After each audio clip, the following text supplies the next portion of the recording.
The tiny favicon at the top of the menu bar tells you a lot about the website that you're visiting, so it's super important that you get it perfect for your brand.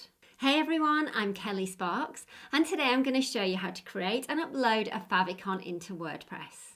So first, let's head on over to WordPress and have a look at where you upload your favicon.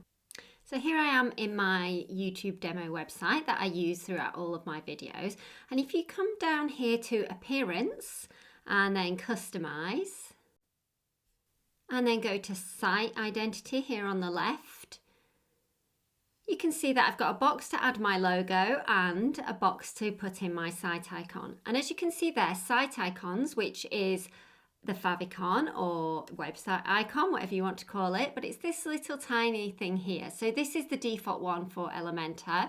As you can see, the YouTube one is the little red rectangle with a triangle in, and that's instantly recognizable as YouTube.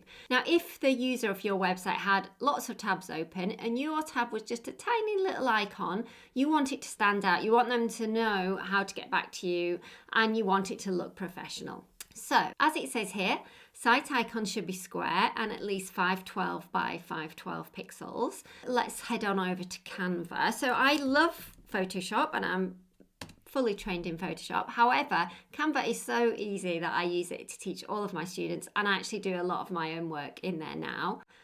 So all I need to do is click on Create a Design. And if you just click on Instagram post, and then it creates a square for you. And then I can change the size of this. So I want to change it to 512 by 512 pixels. So 512 by 512. And you can see there it says pixels. And just click Resize. So now I've got the perfect size canvas for my favicon. Now, if you already have a logo and it has a cute little thing, so say for example, like this one here for Door Beach, if I just click on that. So if this was my logo, then I could just delete all of this text, because what I'm looking for is a super simple icon that's going to look great at a really small size. So if I delete everything out, and then what I want to do is make this as large as I can in the space that I've got. I'm going to stretch it right to the corners. And within Canva here, I could change the colour. So let's change it to green, because that's my brand colour there. And then all I do is click download.